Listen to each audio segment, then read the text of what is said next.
লাউ শাক ভাজি বরাবরই আমার অনেক বেশি পছন্দ। আর যদি থাকে নতুন আলু, সেই সাথে বিচিওয়ালা শিম, তাহলে তার কথাই নাই। হ্যালো এভরিওয়ান, আসসালামু আলাইকুম। আজকে না আপনাদের সাথে শেয়ার করব লাউ শাক ভাজি রেসিপি। তো চলেন ভিডিওটা উপভোগ করা যাক। আমি আগে থেকে রেগুলার কাট করে শাকগুলো কেটে নিয়েছি, সেই সাথে ডাটাগুলো আলাদা করে কেটেছি, আর নতুন আলু আর বিচিওয়ালা শিম। তো নতুন আলু, বিচিওয়ালা শিম আর লাউ শাকের ডাটা এগুলো আলাদা করে ভালোভাবে ধুয়ে ক্লিন করে নিচ্ছি। আর এগুলো আলাদা করে ধুয়ে নিচ্ছি এই কারণে, এগুলো ধুয়ে পাতিলের নিচে দিব যাতে করে আর এগুলো খুব তাড়াতাড়ি সিদ্ধ হয়ে যায়।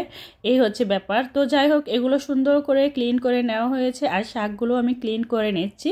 তো প্রথমত আমি এইতে লাউ শাকের ডাটা, সেই সাথে নতুন আলু, বিচিওয়ালা শিম দিয়েছি, তারপরে দিয়ে দিচ্ছি শাক। তো সুন্দর করে সব কিছু এক এক করে দিয়ে আমি এবার চুলায় বসিয়ে দিলাম, তারপরে চুলা রাসটা ধরিয়ে দিচ্ছি। এবার যেটা করব, এটা খুব ভালোভাবে সিদ্ধ করার জন্য ঢাকনা দিয়ে ঢেকে দিয়েছিলাম। তো ঢাকনাটা তুলে আমি একটু নেড়ে চেড়ে নিচ্ছি। আর অফ ক্যামেরা না আমি এখানে লবণ দিয়েছিলাম, সেটা দেখাতে ভুলে গিয়েছি। তো কিছুটা কাঁচামরিচের ফালি দিয়ে আমি একটু নেড়ে চেড়ে দিচ্ছি।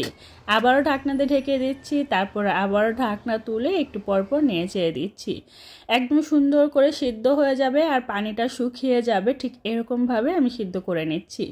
এই তো এবার এটা সরিয়ে একটা কড়াই বসিয়ে দিয়েছি, পরিমাণ মতো তেল দিয়ে দিচ্ছি, সেই সাথে রসুন কুচি, পেঁয়াজ কুচি, তারপরে দিয়ে দিচ্ছি কিছুটা শুকনো মরিচ। আমি এখানে হাতের সাহায্যে শুকনো মরিচগুলো একটু ভেঙে দিচ্ছি। আমার কাছে না এইভাবে শাকভাজি খেতে অনেক বেশি ভালো লাগে। আপনারা কিভাবে শাকভাজি করেন অবশ্যই কমেন্ট করে জানাবেন, ঠিক আছে? একটু সফট হয়ে আসলেই হবে, একদম ভাজা ভাজা করতে হবে না। এরপরে আমি সিদ্ধ করে রাখা শাক, তারপরে হচ্ছে ডাটা, বিচিওয়ালা শিম, সেক্ষেত্রে নতুন আলু একসাথে সব কিছু দিয়ে সুন্দর করে নেড়ে চেড়ে নিচ্ছি। এবার আর কিচ্ছু করতে হবে না, জাস্ট নেড়ে চেড়ে সুন্দর করে ভাজি করে নিলেই হয়ে যাবে। এই ভাজিটা খেতে আমার খুবই ভালো লাগে। আপনাদের কাছে কেমন লাগে অবশ্যই কমেন্ট করে জানাবেন, ঠিক আছে? আমার কাছে মনে হয় লাউ শাক ভাজি পছন্দ করে না এমন কি কেউ আছে? কেউই নাই, তাই না? কারণ লাউ শাক ভাজি সবাই পছন্দ করে। তো এই যে দেখতেই পাচ্ছেন সুন্দর করে ভাজি হয়ে গিয়েছে। আজকে শুধুমাত্র এই লাউ শাক ভাজি দিয়েই দুপুরের লাঞ্চ করব, আর কিচ্ছু চাই না। তো গরম গরম ভাতের মধ্যে আমি বেশি করে শাক ভাজি নিয়ে নিচ্ছি।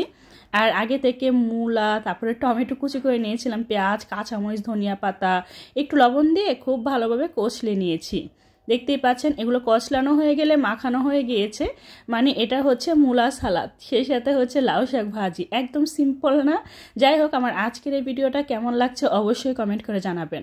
ভালো লাগলে লাইক, কমেন্ট, শেয়ার করে দিবেন, চ্যানেলটা সাবস্ক্রাইব করে রাখবেন, আর পেজে লাইক ফলো দিয়ে সবসময় সাপোর্ট করবেন।